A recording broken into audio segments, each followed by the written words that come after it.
one of the most effective ways of living human life is to act as an instrument in Krishna's will, right?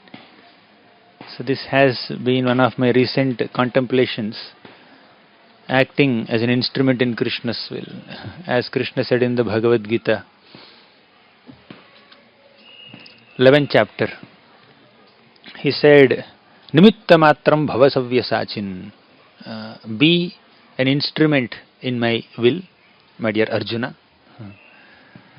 He was saying that Mayaivaite nihataha purvameva. The shloka begins like this.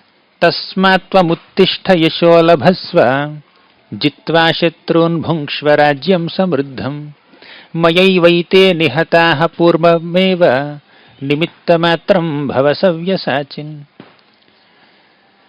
So, tasmatva muttishta. Therefore you get up, my dear Arjuna. Yasholabhasva means attain fame. Yasholabhasva. Jitva shatrun. Conquer your enemies. Bhungshvarajyam samruddham. Enjoy a prosperous kingdom. So it's exciting. What is exciting? Jitva shatrun. Conquering enemies is exciting. Bhungshvarajyam. That's even more exciting. Enjoying the prosperous kingdom. Bhungshvarajyam. Then Tasmatva Muttishta Yasholabhasva, attaining fame. That is also exciting. Attaining fame, enjoying kingdom, conquering enemies. So what is even more exciting than these three is you don't have to work for it. Right? Someone else will do it, you can enjoy this. Yes, Jitva Shatra means you have to conquer enemies, but you don't have to fight. You can easily conquer. Yasholabhasva, you can attain fame, but you don't have to endeavor to attain that fame. You will automatically get that fame. Enjoying the kingdom, yes, it's exciting, but you don't have to work so hard to enjoy. Enjoyment is given to you, nicely packed and offered it to you. Enjoy. Why? And how these three are coming for free to Arjuna in one sense? Because in the third line Krishna says, Mayaivaite nihataha purvameva. By me all these people have already been killed. I am telling you, Jitva Shatrun, you have to conquer enemies, but I have already conquered them. I have killed them. What is there to conquer a person who is already killed? Right? If Krishna has already killed Bhishma, Drona, Karna, Shakuni, Duryodhan, Dushasan, what is there on Arjuna's part? What's remaining on Arjuna's part to conquer him? Right? There is nothing to conquer. Directly, Bhungshvarajyam, Yasholabhasva, Arjuna is the hero of the battlefield of Kurukshetra. Directly, he can get that fame. So, Mayaivaite nihataha. Mayaivaite means by me, nihataha purvameva. I have already killed all of them. And what am I supposed to do if I have already killed them? Why am I on the battlefield? Nimitta matram bhavasavya sachin. You are nimitta matra. You are just an instrument in my will. You have to execute my will. You are a Savyasachi. I understand that. Savyasachi means one who can release arrows from both hands. Don't ask me how. Right? At the max, some of us can write with both hands, probably. Some people are there, their handwriting, when they write with right hand is good. And their handwriting, when they write with left hand is also more or less equally good. They may be a little slow. So some people can write with both hands probably, but how to release arrows with both hands, we are not Kshatriyas, we are not trained by Drona, we don't know. But Arjuna knows how to release arrows from with both hands. Savyasachin.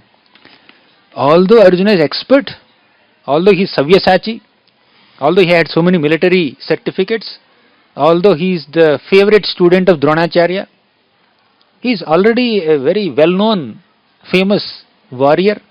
Still, nimitta matram bhava savyasachin. You are a Savyasachi, but you are still a nimitta matra. So the message here is that even if you are very skillful, very talented, very experienced, a big hero, whatever you may be, you are still an instrument in Krishna's will. Whether you understand it or not, whether you acknowledge it or not, You are an instrument in Krishna's will. You means we all of us are instruments in Krishna's will. Okay, that's great. We are instruments. Okay, I don't mind to be called as an instrument. Some people get offended. I'm an instrument. I'm a tool in your hands. I can't handle it. But when you tell them, no, if by being an instrument in Krishna's hands, Jitva Shatun, you can conquer your enemies. Oh, really? Then I will be instrument. Yashola Bhasva, we can gain fame. Really? Then I will be an instrument. So that excites people. If you just tell them you become an instrument, you become a tool in the Lord's hands, people will not be excited. But if you promise that by becoming an instrument, you will accomplish more than what you can ordinarily accomplish.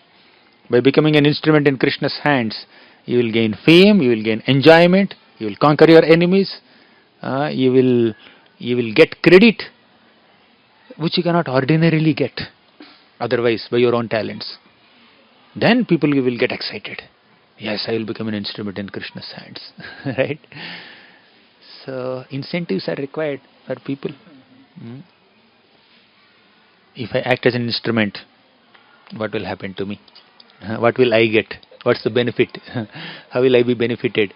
So that may be the thought process of an average conditioned soul. But in contrast to this exciting proposal, I have another example. Recently we were covering this Vritrasura's episode in our 6th canto, online Bhakti Vaibhav. We are doing on-site Bhakti Vaibhav. We have online Bhakti Vaibhav also. There we were covering Vritrasura's example. The Supreme Lord Vishnu told the Devatas the method of killing Vritrasura. You know the story. Maybe junior batch is not aware probably.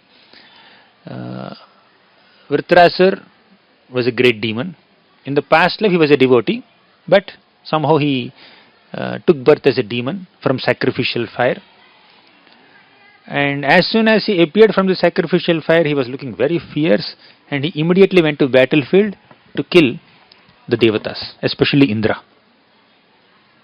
Then all the Devatas picked up their weapons and they started throwing at Vritrasura. And Vritrasura did not just counteract the weapons, did not just break the weapons, he swallowed the weapons. Right? Somebody is throwing a gada, Vritrasura is eating as if it is some biscuit. Right? So many lances and arrows and clubs are coming on him, but Vritrasura swallowed all those weapons. And the Devatas were feeling that he swallowed our weapons. What will we do? What fight we can do? He looks so huge. In front of him we are nothing, we are like ants. We are looking like ants in front of him, and we don't have weapons to fight also. They ran away. So where will they go? Vishnu. They went to the shore of the milk ocean. They started offering so many prayers to Lord Vishnu. And Lord Vishnu appeared in front of them. Again they offered prayers, praising the Lord. And after praising the Lord, praising the Supreme Lord Vishnu in 100 different ways, they just requested the Lord, "Oh Lord, can you please appear as an incarnation once again?" Appear as an incarnation again. Because in the previous incarnations, you appeared as Matsya, Kurma, Varaha, Vamana, Narasimha, Rama. So you appeared in so many incarnations and killed so many demons. Now here is another demon, Vritrasura. There is a reason for you to appear. Earlier, whenever Mother Earth was overburdened by so many demoniac people, you appeared in some incarnation, some form, and killed them. As you have promised in the Bhagavad Gita. Paritranaya sadhunam vinashaya cha dushkritam dharma samsthapanarthaya sambhavami yuge yuge. Whenever miscreants are increasing, the Lord comes to subdue them. Whenever innocent people are being troubled, the Lord comes to protect them. Whenever adharma is increasing, the Lord comes to establish dharma. So, the Lord has multiple purposes to fulfill. So the Lord appeared as in so many forms, Matsya, Kurma, Narasimha, Vamana, to protect the innocent. So similarly, you should appear in another form to kill this Vritrasura. That was the request of the Devatas. And Lord Vishnu said, "You have offered such wonderful prayers, eloquent prayers. instead of asking me for Krishna Prem or liberation or some other spiritual benediction, you are asking me for asking me to appear as an incarnation to kill a demon. Okay, fine. Because you have come to me, I must assist you. I must help you in some way or the other. So let me do it. But I will not personally appear as an incarnation, by the way, to kill this demon. You have to kill. I will give you guidance. So many times we want very quick solutions from the Lord. But the Lord may not directly give us, directly solve our problems. He will give us some direction so that we can solve our problems on our own. The Lord said, go to Dadhichi Muni and request for his bones. And let the heavenly architect Vishwakarma manufacture a thunderbolt. And with that thunderbolt weapon, you will be able to easily kill Vritrasura. It's a long story. To cut it short, the Devatas went, asked Dadhichi Muni, he gave his bones, and they made a thunderbolt weapon. And now Indra picked up the thunderbolt to fight with Vritrasura. So, in this great fight, Vritrasura, being a devotee, as Chitraketu Maharaj in his past life, he was completely aware. He was completely aware of the Lord's plan for him. The Lord has personally planned to kill me. He has personally directed the Devatas to go to the Dadhichi Muni to manufacture a thunderbolt so that Indra can kill me with that Vajrayudha, thunderbolt weapon. So the Lord has personally planned for the death of his devotee. Vritrasura's death was supposed to happen in the hands of Indra, and Lord Vishnu has personally orchestrated it. Now Vritrasura had absolutely no excitement in life. He just appeared from the sacrificial fire as an instrument in his father's will. Who was his father? Tvashta. And this Tvashta wanted to take revenge on Indra. He conducted a sacrifice to get a son who has the ability to kill Indra. So the purpose of the existence, or the purpose of the life of Vritrasura is just to fulfill the vengeance of Tvashta. That's all. Tvashta did not give birth to this child to raise him nicely, to train him in Krishna consciousness, to pamper him, to shower him with love and affection. That was not the purpose of our Tvashta in giving birth to Vritrasura. He is just using Vritrasura as an instrument, as a tool, as a weapon to kill Indra. That's all. Then Vritrasura came to the battlefield according to the purpose of his life. The mission of his life is to fulfill the revenge of Tvashta. But somehow, because Tvashta chanted mantras wrong, Vritrasura did not have the ability to kill Indra, but he only will be killed by Indra. See, while acting as an instrument in Tvashta's hands, Vritrasura is destined to die. So although Vritrasura is acting as an instrument in Tvashta's hands, he was primarily acting as an instrument in Krishna's hands. So sometimes we may act as instruments in the hands of common people also, materialistic people also, or some people who have some selfish intentions also. But let's not get overwhelmed by that. While acting as an instrument in the hands of somebody, you will still be able to act as an instrument in Krishna's hands, if you have the spiritual consciousness. So Vritrasura is definitely an instrument in Tvashta's hands. Very clear. Literally instrument. Right? At least Krishna acknowledges the emotions of his devotees when he is using the devotees as instruments. But Tvashta did not raise Vritrasura with fatherly affection, hugging him, showering him with love, getting him toys, playing with him. At least Ajamil had some attachment to his son, Narayana, Narayana, Narayana. Come, please drink this with me, or eat this with me. You come and sleep, it's time to sleep. Come and play with me. So Ajamil had some fatherly affection towards that little boy Narayana. But Tvashta's mission is clear. I have created this son, Vritrasura, only to seek revenge on Indra. He is supposed to act as an instrument in my plans of revenge. So he was acting like that. Literally he was acting like that. Or Vritrasura, acting as an instrument of Tvashta. But more than that, Vritrasura was acting as an instrument in the will of Krishna. What is Krishna's will for him?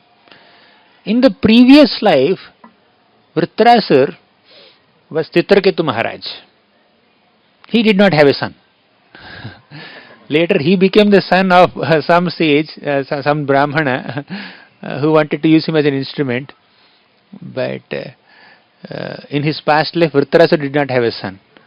Angiri Rishi came and conducted a sacrifice. He got a little baby boy. But somehow our Chitraketu Maharaj's wives, he poisoned the son and killed the child. Because all of you know this story, I am summarizing it. You are now Bhakti Vedantas, not Bhakti Vaibhavas. So, then by the grace of Narada Muni, Chitraketu Maharaj received Sankarshan mantra. He chanted Sankarshan mantra for a week and he got the darshan of Narada, Sankarshan also. And by the grace of the Lord, he became the king of Vidyadhara planet. He got a private airplane. He had some associates. With his associates, he is traveling in the airplane and chanting the glories of Lord Hari. Eventually, he came to a spot where Lord Shiva was sitting along with his wife on his lap, having some philosophical discussions along with some sages and brahmanas. Chitraketu saw Lord Shiva and laughed at him. Definitely, Chitraketu Maharaj had great respect for Lord Shiva. He honored Lord Shiva, but somewhere some kind of overconfidence overwhelmed him. He thought that I am a devotee of Lord Sankarshana. Even Lord Shiva is also a devotee of Lord Sankarshan. In Ilavarta Varsha, Lord Shiva sits and offers prayers to Lord Sankarshan. You can go to the 5th canto of Srimad Bhagavatam, 18th chapter. Lord Shiva's prayers to Lord Sankarshan in Ilavarta Varsha. So he is a devotee of Sankarshan. I am also a devotee of Sankarshan. We both are same. Between friends, sometimes there could be jokes, joking affairs, giving feedback, receiving feedback. This is common. So Shiva is doing like this, let me give a feedback to him. He said even ordinary people also keep their wives on their laps or just be intimate with their wives only in private. How can Lord Shiva keep his wife on his lap in public, that too in the assembly of great sages? Basically he is not criticizing Lord Shiva. He did not mean to criticize Lord Shiva. He was concerned that common people might see this behavior of Lord Shiva and they might criticize him. Common people might criticize Lord Shiva. Therefore he is concerned about Lord Shiva's fame and reputation. Out of his concern he gave a feedback to Lord Shiva. But sometimes we may be concerned about somebody. We may be sincere well-wishers, but the way we may express our well-wishing nature could be unpalatable. We may be concerned that others may criticize you, others may offend you, others may misunderstand you. In that process, we ourselves may offend them, we ourselves may criticize them. Probably we misunderstood them also. Right? It happens. That's what happened with Chitraketu Maharaj. Chitraketu Maharaj did not mean to criticize Lord Shiva, but he ended up criticizing Lord Shiva. Publicly, boldly, repeatedly. Parvati became very angry. She cursed Chitraketu Maharaj to become a demon, and that's how he became Vritrasura. Right? So, why Parvati Mata cursed Chitraketu Maharaj in this way? Definitely he made a mistake. But he gave a feedback to Lord Shiva. Parvati Mata also could have given a feedback to Chitraketu Maharaj. Maybe a little heavier feedback. Maybe a little heavy scolding. Prabhupada says, just like mother may scold a son or chastise a son when the son misbehaves or does some mischief. Similarly, Parvati also, like a mother, she cursed Chitraketu Maharaj to become a demon. But which mother will curse the son to become a demon? This seems to be very, very severe punishment for a small offense. Mistake is small and the punishment is very severe. It seems disproportionate. Why is it so? Because Mother Parvati was acting as an instrument in Lord Sankarshan's will. Because Chitraketu Maharaj had so much of love and affection for Lord Sankarshan, even Lord Sankarshan also developed so much of love and affection for Chitraketu Maharaj. He was missing him. He was feeling separation from him. What is this Chitraketu Maharaj doing here as the king of Vidyadhara planet moving around? Of course, he's doing Harinam Sankirtan, I understand. But I think he should stop this endeavor or stop this engagement as a Vidyadhara moving around. He should come to me. He should come to Vaikuntha. Lord Sankarshan was missing Chitraketu Maharaj. He wanted him to come to Vaikuntha. But there is a problem. If the Lord wants some devotee in Vaikuntha, what can be a problem? What can be an obstacle? The greatest obstacle for us to enter Vaikuntha is our pride. Right? Although the Lord desires our presence in Vaikuntha or Goloka, somehow the Lord cannot allow us to enter Vaikuntha, allow us to enter Vaikuntha or Goloka. Why? When we have pride, when we are not humble. Humility is a lack of humility or having pride is an obstacle for us to enter the spiritual realm. So Lord Sankarshan wanted Chitraketu Maharaj in Vaikuntha, but Chitraketu Maharaj had some pride. Not so much pride like Duryodhan, not so much pride like some other, who tell me some other names, proud people. Daksha is extremely proud. Chitraketu Maharaj is not proud like that. But it's slight tinge of pride, little bit of pride. Pride can be this much also, this much also, this much also, and this much also, right? So Chitraketu Maharaj only this much pride. So Chitraketu Maharaj was slightly proud, and the Lord did not give him concession. Only so much pride, fine, no problem. He can come here. No, he should purify himself of that pride also, then only he can come to Vaikuntha. The Lord wants 100% pure souls only in Vaikuntha. You may get some concession and all here, but the Lord doesn't want pride. If you don't have skill set, the Lord doesn't mind. It's okay, no problem. उसको गाना नहीं आते, चलेगा ना, आने दो, मैं सिखाऊंगा.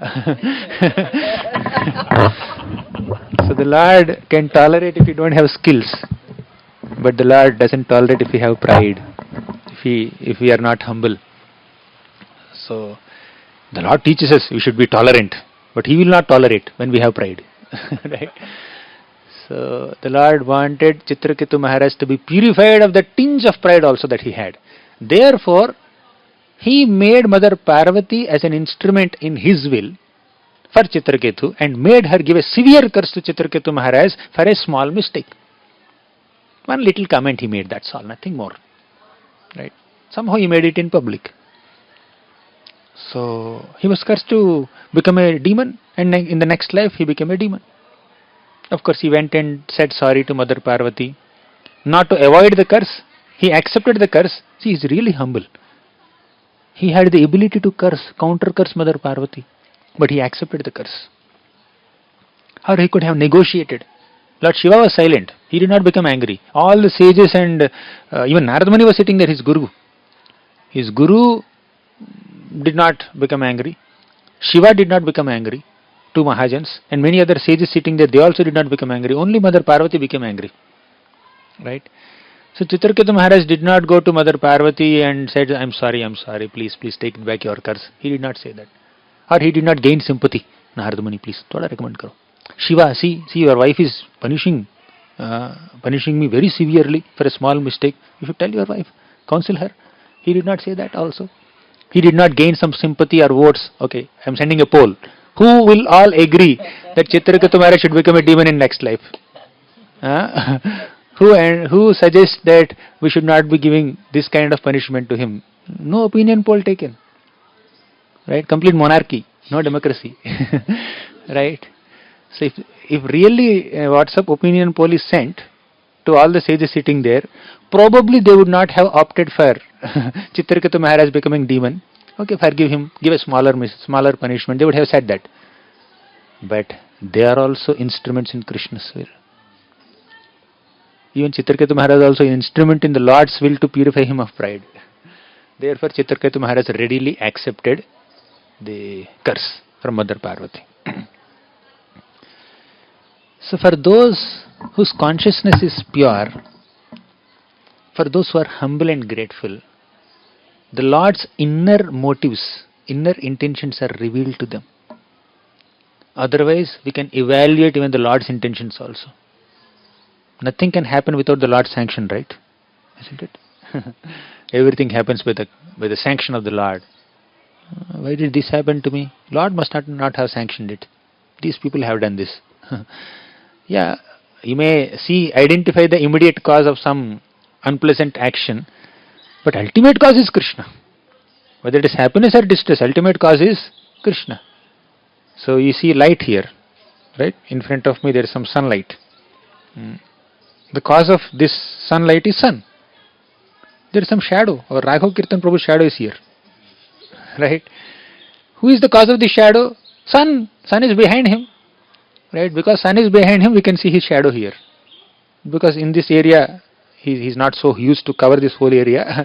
Therefore, his shadow is only this much. This is sunshine, you can see right in front of him. Right? So, this is dark and this is bright. The source of this brightness is sun. The source of this darkness is also sun. Similarly, happiness comes from the Lord, distress also comes from the Lord. Curses come by the sanction of the Lord, boons also come by the sanction of the Lord. Nothing can happen without the Lord's sanction. So, someone who is mature, they will be able to recognize the Lord's hand behind all circumstances. There is some side point here. If everything is sanctioned by the Lord, all the mischief that I am doing, all the misuse of independence that I am doing, is that also sanctioned by the Lord? We'll park that question little later, maybe in the next class. If I go in that direction, I'll have to go to a detour. I can't complete Chitraketu Maharaj's episode. I'll come to that later. But point is, Chitraketu Maharaj being cursed by Mother Parvati is also sanctioned by the Supreme Lord. And all the sages sitting there, great philosophers and sages and brahmanas sitting there, they kept silent. That is also sanctioned by the Lord. And Chitraketu Maharaj understood all this and he accepted the curse. That is also the will of the Lord. Everything is happening by the will of the Lord. And he became a demon. Apparently an instrument of Tvashta's will. But he is not an instrument in Tvashta's will, by the way.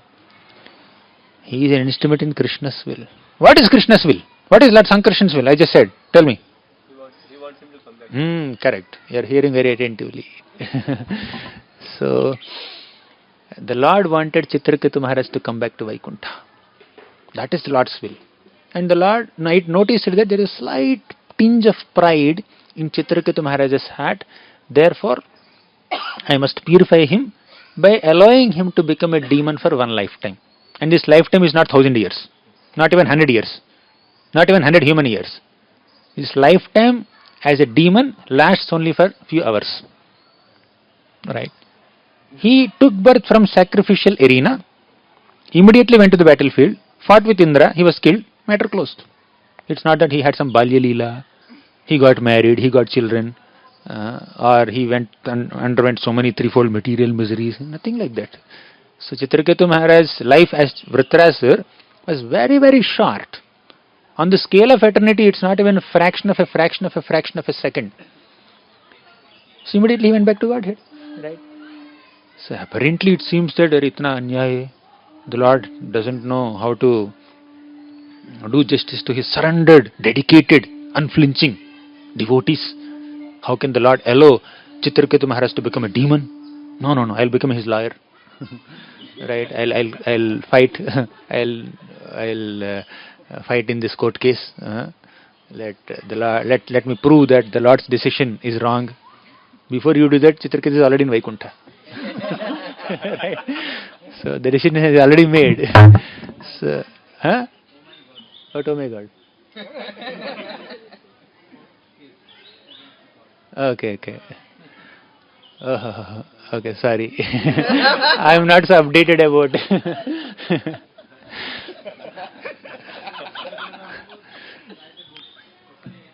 Now I must say, oh my God. What Vidyapit students are remembering. When I quote one Bhagavatam pastime, they are supposed to quote another Bhagavatam pastime. When I quote one shloka, they are supposed to quote another Bhagavatam shloka. Okay, no problem. He's preaching conscious.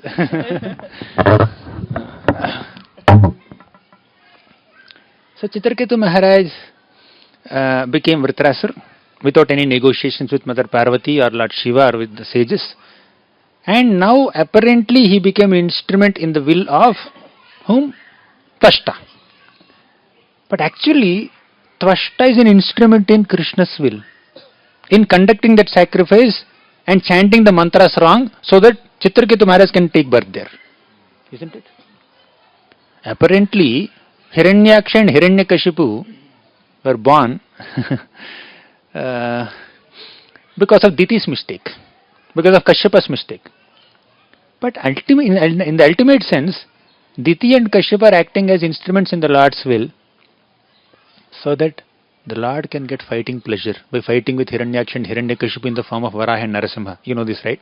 You know third canto, so I will not elaborate. So, now Tvashta is also an instrument in the will of the Lord in one sense. Now you only have two options. Either you consciously act as an instrument in Krishna's will, either you consciously act as an instrument in Krishna's will or unconsciously act as an instrument in Krishna's will. Only two options we have. Yes, you want to consciously act or unconsciously act? Consciously act. You want to directly act or indirectly act? Either circumstantially or intentionally, either incidentally or voluntarily. You have to act as instrument in Krishna's will. Up to you. You either choose to act as instrument in Krishna's will or, okay fine, I will not act.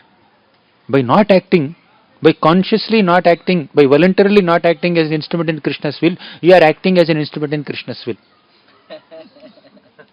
How? He knows, you don't know. Even we don't know. Right? He knows how to make you act as an instrument in Krishna's will. You want an example? Let me give an example. Trinavarta consciously wanted to kill Krishna. Trinavarta was a man-eating demon. So he consciously wanted to kill baby Krishna. He was hardly 1 year old at that time. Mother Yashoda is just keeping baby Krishna in her lap and then playing with him and throwing him up and catching. And Krishna had a desire. I wanted to fly high, so high into the sky. Mother Yashoda is just throwing me into the sky just few feet above the ground level. So I want to go higher and higher and higher into the sky. I want to go 800,000 miles high into the sky. So Krishna had this desire. Immediately Trinavarta came there to act as an instrument in Krishna's will. Apparently Kamsa had sent him. Apparently he is hungry, he wants to eat Krishna. But these are not the main reasons. The main reason is Krishna wanted to go high and suddenly Trinavarta Airlines is passing by and the flight had a detour and Krishna boarded the Trinavarta Airlines without a boarding pass. Right? So Krishna need not follow any protocols, he need not wait for the air hostess to make an announcement. Now you can board the flight. The flight will come and pick him up. Trinavarta Airlines came and picked up Krishna, took him 800,000 miles high into the sky, and as soon as Krishna's desire is fulfilled, Trinavarta Airlines got crashed. All his limbs got dislocated. Airplane got crashed, the passenger was not crashed. Krishna safely landed. Krishna safely landed and he was playing on the chest of Trinavarta. All the other bodily limbs of Trinavarta got dislocated, but chest was intact. It was giving sufficient playground for Krishna to play and crawl and happily smile. And the gopis came and picked him up. So Trinavarta acted as an instrument in Krishna's will, Krishna's desire. Unconsciously, involuntarily, incidentally, circumstantially, unintentionally he acted. But he acted. So Putana also, and many other people, all the demons who were killed by Krishna, they were just offering fighting pleasure to Krishna. So even if you happen to misuse Krishna, misuse the minute independence given by Krishna, still Krishna will use your misuse of independence for his use, for his some project, right? He knows he has a tendency to misuse his independence. Let me use his misuse of his independence for a purpose, for a glorious purpose. That's how Krishna orchestrates his activities, his leelas. So Chitraketu Maharaj became Vritrasura, apparently came from the sacrificial fire of Tvashta, but Tvashta is just playing his limited role. Right? He chanted mantras wrong. He's an expert Brahmana, still he chanted mantras wrong. Indrashitroho. He chanted mantra wrong and then he got a son who is killed by Indra. Instead of getting a son who will be killed by Indra, he got a son who instead of getting a son who can kill Indra, he got a son who will be killed by Indra. How can he chant mantras wrong? Now through this also the Lord, he was acting as instrument in Krishna's will. The Lord wanted to prove to everybody that in karmakandic sacrifices or karmakandic activities, even if there is a slight discrepancy, you will get opposite results. He wanted to prove that. Therefore, take to bhakti. While chanting Hare Krishna, even if you mispronounce certain mantras, the Lord will forgive. But while conducting some karmakandic sacrifices with material motives, if there are some mistakes, there is no forgiveness. You will have to face the opposite consequences. The Lord wanted to make this point. So Tvashta is acting as an instrument in his will. Okay. So Vritrasura came out and started fighting with Indra. So a long fight. We will not describe the whole fight. But here the point that I wanted to make is that Arjuna acted as an instrument in Krishna's will. Right? In the beginning of the class we discussed, you remember? Arjuna definitely acted as an instrument in Krishna's will to conquer his enemies, to gain the kingdom, to gain fame. But Vritrasura also consciously acted as an instrument in Krishna's will, not to gain victory, but to lose the battle. Not to gain fame, but only be criticized by all the devatas and the demons. All the devatas disowned Vritrasura, all the demons disowned Vritrasura. In this fight, when devatas were winning, all the demons left Vritrasura and ran away in the battle. You remember that? So demons were not on his side, devatas were not on his side. And at one point, noticing some good qualities in Vritrasura, Indra was hesitating to kill Vritrasura. At that time, sages came there. Hey, kill him, kill him. We'll conduct a sacrifice, don't worry, you kill him. So sages were also against Vritrasura. All the sages and Brahmanas were against Vritrasura. His father is just using him as a tool, as a weapon. And devatas were against him, demons were against him, entire universe was against him, apparently. But Vritrasura knows that the purpose of my life is to act as an instrument in Krishna's will. And what is Krishna's will? He wanted me to be killed by the Vajrayudha, thunderbolt weapon in the hands of Indra. The only ecstasy of Vritrasura's life is to be killed by the thunderbolt weapon in the hands of Indra. No other ecstasy. Will you live a life like that? A life whose aim, whose goal, whose prayojan is to be killed by thunderbolt weapon. No other pleasures in life. He has no family pleasure. He has no loving father or loving mother or loving wife or loving children or loving friends. No kingdom. Even if he becomes victorious, he doesn't know whom to share that victory with. Right? He personally has no interest. He has no interest in victory in this war. So, the only ecstasy in the life of Vritrasura, the only prayojan of the life of Vritrasura, the only goal or aim of that lifetime is to be killed by Indra's thunderbolt. To act as an instrument of Krishna's will like Arjuna is easy. But to act as an instrument in Krishna's will like Vritrasura is very difficult. Because Arjuna knows the result of the war. He is going to win. Krishna physically said it. Krishna verbally said that Jitva Shatrun Bhankshvarajyam Samruddham Mayaivaite Nihataha Purvameva. I have personally killed all these people. You just have to fight, win glory, win fame, become reputed warrior, enjoy kingdom, conquer your enemies. No problem. I have already killed them. If Krishna has already killed them, what is there for Arjuna to conquer them? Killing is already done. Conquering is already done. And not only saying it verbally, Krishna showed it. in this 3D display, not 3D, 10D or 20D or 1000D, we don't know. So he saw this Kala Rupa. The Lord has so many faces. Aneka bahu daravaktra netram pashyami tvam sarvato ananta rupam. Nantam na madhyam na punastavadim pashyami vishveshvara vishvarupa. Krishna showed Arjuna the Vishwarupa and also Kala Rupa. And from the different faces of this Kala Rupa, fire is emanating from their mouths. And all this Bhishma, Drona, Karna, Jayadratha, Duryodhan, Dushyasan, Shakuni, all these fellows are just going inside. All these people are going inside the mouths of Kala Rupa. And Arjuna saw the results of the war. Results are declared without writing the exam. You just have to go and attend the class, attend the exam, that's all. Put your number in the hall ticket number on your answer script, that's all. Just put your pen on the paper. You will get 100 out of 100. You will get distinction. Take the certificate. Without conducting your Bhakti Vaibhav exams, if you give Bhakti Vaibhav degree. As soon as you enroll for your Vidyapit program, you will get on the first day, certificate ceremony. Certificate ceremony.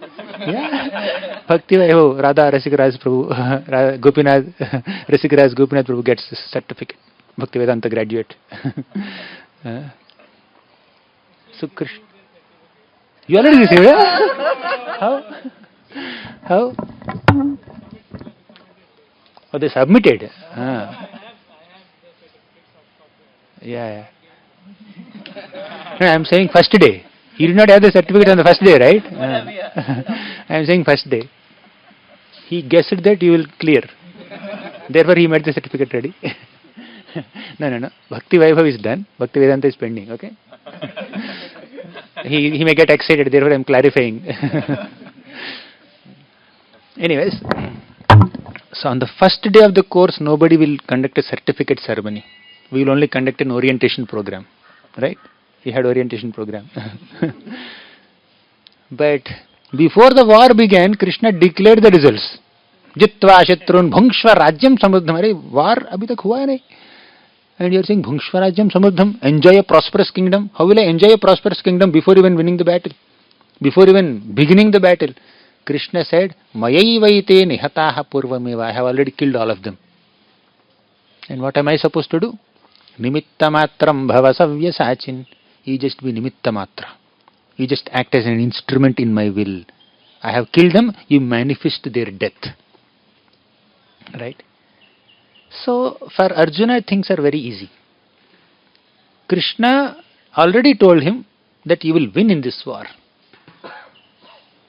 Arjuna already knew that he is going to win in this war.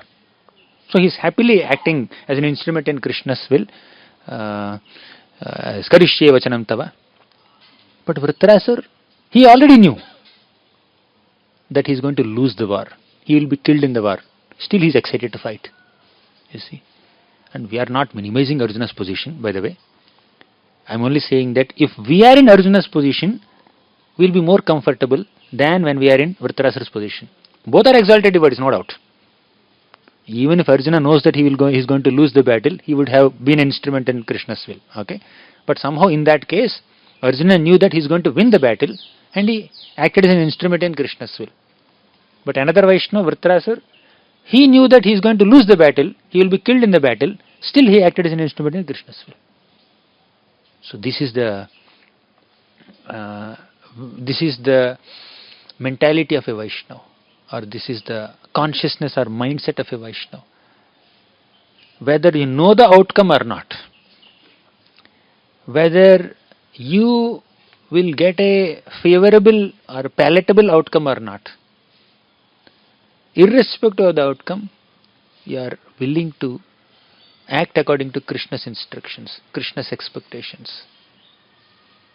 That is the real meaning of nimitta matram. That's how one needs to become an instrument in Krishna's will. That's the real purport of becoming an instrument in Krishna's will. I will accept this Mahaprasad if it is Malpova. If it is non-spicy khichdi, I understand it's Mahaprasad, but I don't take. So both are Mahaprasad. Of course, just a small example. You take Malpova, no problem. Or you take non-spicy khichdi, no problem. Even I may also take like that. But the point is whether the result is palatable or not, a devotee is excited to act according to Krishna's instructions. Right? So that makes a devotee's life glorious. So Vritrasura and Arjuna are teaching us two great, somewhat contrasting lessons, that we need to be willing and be prepared and in fact volunteer to follow the instructions of Krishna. Because success is not there in winning the battle or losing the battle. Success is there in how sincerely we are executing that instruction of Krishna. That is real success. Although Indra was successful and Vritrasura was not successful in this war, Vritrasura is actually successful because he sincerely acted according to the instructions of Krishna, according to the will of Krishna. You may think that Indra used thunderbolt weapon as an instrument to kill Vritrasura. But the real fact is, Krishna used Indra as an instrument to bring Vritrasura to Vaikuntha. Got it? So Indra is acting as an instrument in Krishna's will. Right? So consciously or unconsciously, we all have to act according to the Lord's plan. Some willingly act, some unwillingly act. Right? But ultimately, life's pleasure lies in molding our thoughts and desires and actions according to Krishna's expectations, according to the teachings of the Lord in the scriptures, in the Bhagavad Gita, in Srimad Bhagavatam. That's a very purposeful and meaningful and glorious way of living life. So Indra was acting as an instrument in Krishna's will to bring Vritrasura to Vaikuntha. So the Lord is using a mixed devotee to bring a pure devotee to Vaikuntha. Right? Both are devotees, but there is a difference in their devotional standards. There is a difference in the levels of purity in their consciousness. Right? So these are some thoughts on Vritrasura's episode, Chitraketu Maharaj's episode. Any questions or comments? 1, 2, 3.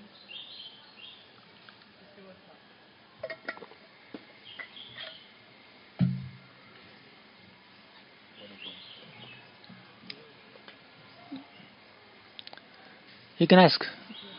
You can ask a little loudly.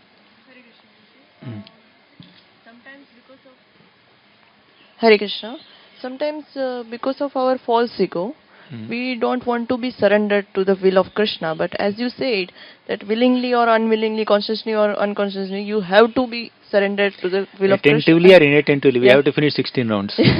Right? So better try to chant attentively. That's the point. I'm trying. I'm not yet chanting attentively, but we have to try. Yes. So Krishna always relocates our path, like GPS relocates our path if we take any wrong path. So, but it's a long journey then to become submission. So how to avoid it and how to be a submissive instrument? How to avoid detours? Carefully observe the map. While seeing the map, you keep on talking to somebody, thinking of something else. Instead of taking a left turn, you go straight. Then you'll have to take a U-turn. You'll lose 5 minutes or 10 minutes. It could be half an hour also. Right? So, we need reminders. Right? Just like someone who is driving, if he carefully, time to time, observes the map, especially whenever there are some twists and turns in the path, it's not a straight path. Okay, next 20 kilometers, there is no turn. It's a straight path. Then you can be happy. But whenever there are some turnings, you need to be more conscious and more alert in seeing the path. You should not get absorbed in a conversation while driving. Right? Similarly, on a regular basis, we need to be consistent in our sadhana. And during some difficult phases or at places where there are more distractions, we need to be more prayerful, more intense in our sadhana, right? So regularly we need reminders. On a regular basis, let's take some reminders from our hearing and our chanting and our shastric study.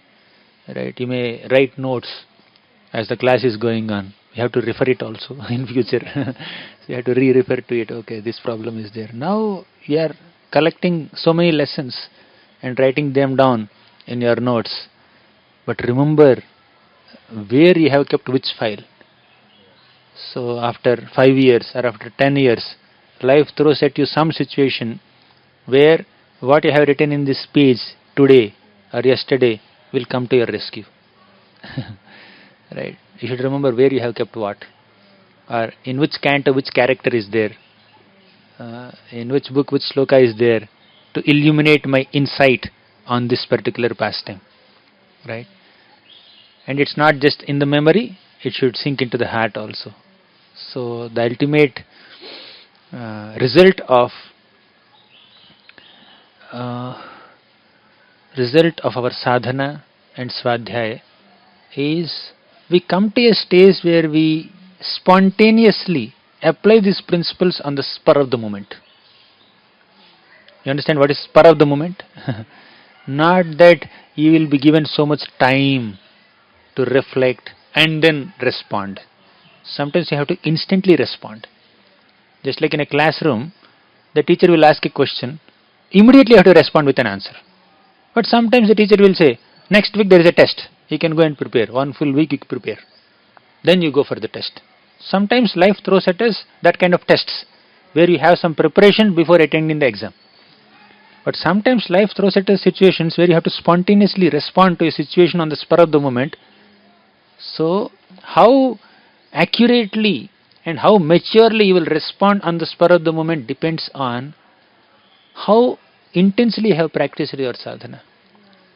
How much you have practiced your sadhana with absorption.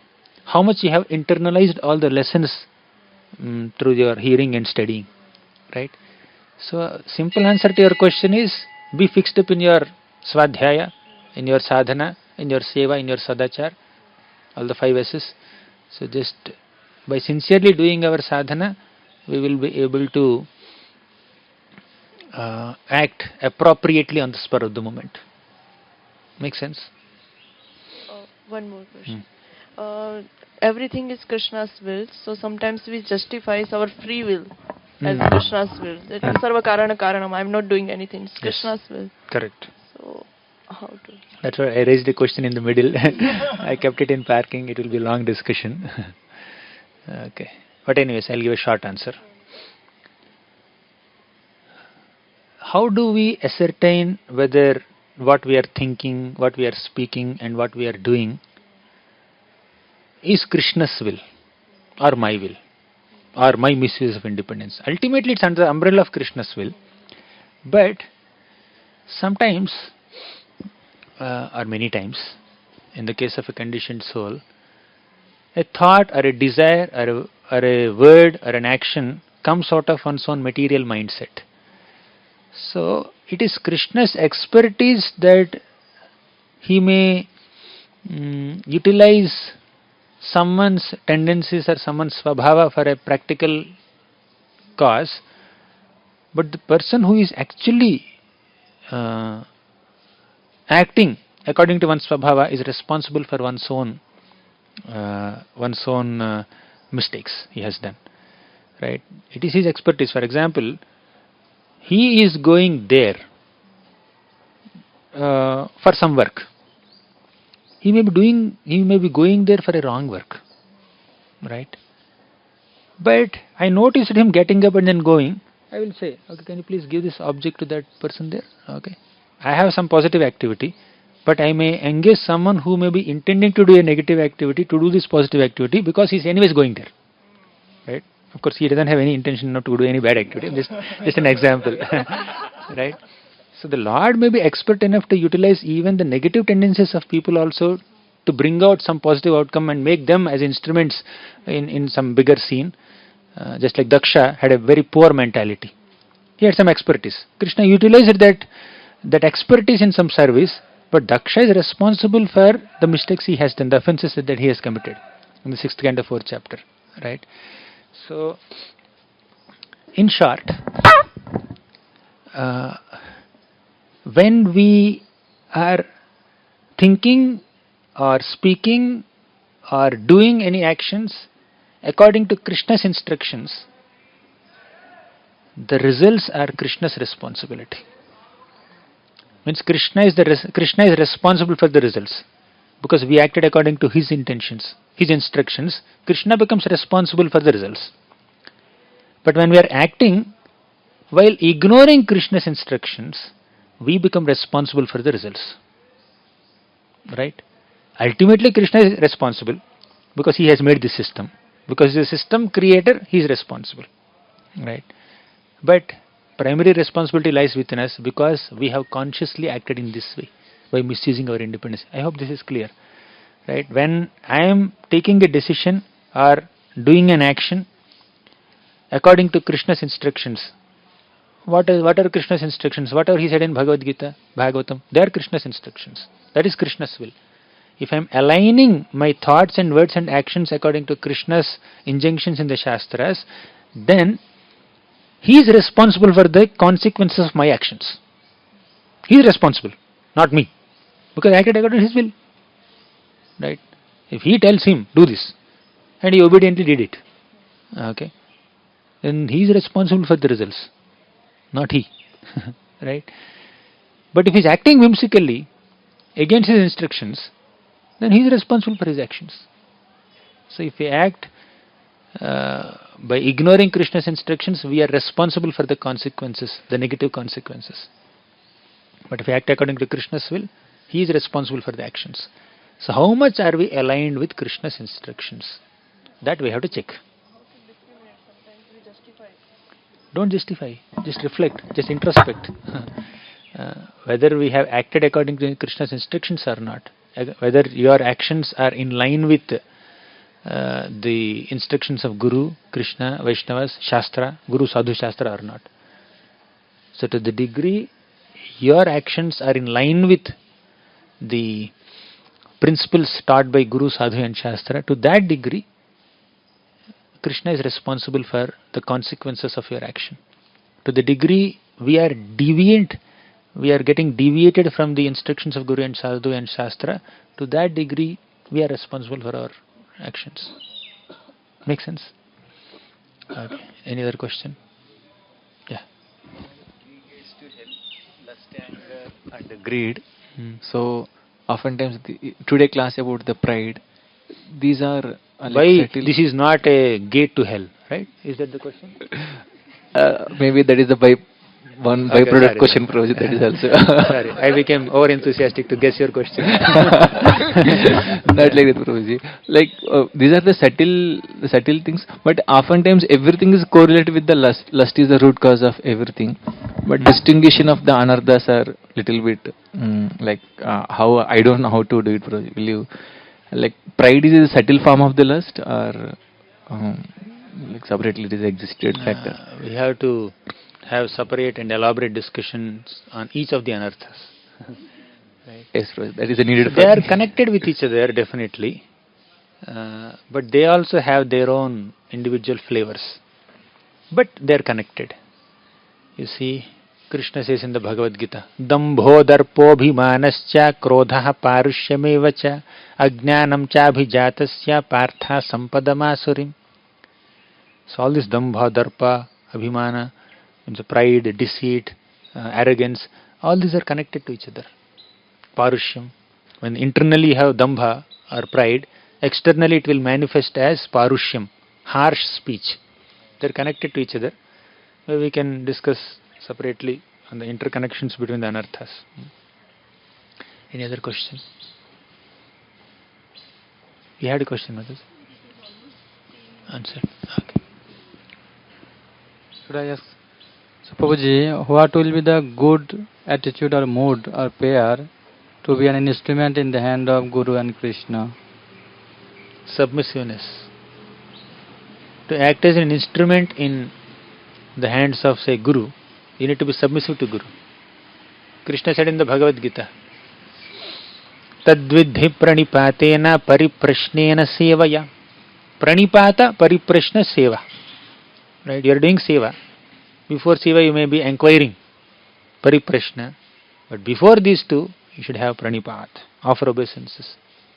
Offer respects. Be submissive. Be obedient. So, it all begins with submissiveness to the instructions of superiors. Guru, spiritual master, and any other representative of spiritual master. Make sense? Another thing is like the situation or time, place, circumstances, I am not welcoming, but it's coming as the will of like Lord, you said, that unintentional, or it is intention of Krishna. So in Vritrasura case, he accepted excessively. How can we also accept the negative situation, or it is also mercy of Krishna very pleasingly? We can accept the negative situation or the place or the circumstances I do not want, but it has happened, and I have to also go through this. And how can I should accept very nicely, pleasingly? Anyways, you have to go through. You just said it. You are anyways obliged to go through it. Just accept it. There is no other option, right? If there is no other option, what can you do? Just accept it. Then you will be peaceful. But you are unable to come out of it. And you are unable to accept it also. Then that will create bigger problem. Right? You will be anxious. You will be deranged. So, if situation is beyond your control, surrender to the situation. Make sense? If situation is beyond your control, you can't do much to change the situation. Better just accept it. You should learn the art of acceptance. Agama apayino anityaha tam stitikshassa bharata. Knowing the temporary nature. What exactly are you asking? Am I getting your question? Huh? So, if without your desire or without your conscious endeavor, something happens to you, if you can avoid it, avoid it. But sometimes difficulties in this life we cannot avoid. Not sometimes, most of the times. We can't avoid. If you cannot avoid, better accept. Is that what you are asking, Prabhu? Okay. Arjuna's situation is easily acceptable, happily acceptable. Uh-huh. Vritrasura's case, Oh. how to take it easy? Accept. Aesthetically, huh? Ecstatically. Okay. Is that what you are asking, Prabhu? If I am put in Arjuna's situation, I can easily accept. If I am put in Vritrasura's situation, I cannot accept. Right? Is that what you are asking? Hear Vritrasura's episode 100 times. Hear the pastime of Vritrasura 100 times. Then you will automatically accept. Because the more we hear about Prahlad Maharaj, the more we hear about Ambarish Maharaj, Vritrasura, Parikshit Maharaj, Yudhishthira Maharaj, so many people, the more we think like them, the more we become like them, the more we emulate their character. That's why, although we have repeatedly discussed all these pastimes again and again, we are again doing it. Because we are not yet accepting. We are not yet becoming like them. Therefore, we need to discuss about them repeatedly. Then we will be able to apply what they have applied in their lives. Right?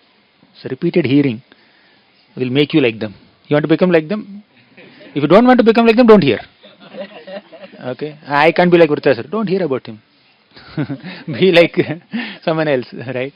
But if you really adore him, really admire him, really appreciate, this is how a devotee has to behave.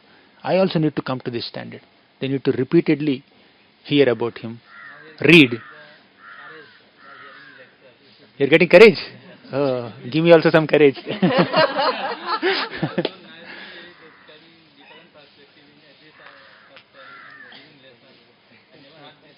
Different perspective, not deviant perspective. All these perspectives are there in the book only.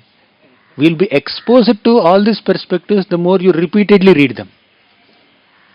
Because I have been reading Vritrasura's pastime and hearing them and teaching it since 12-13 years. But this perspective that I shared today, I found it just 3-4 days back.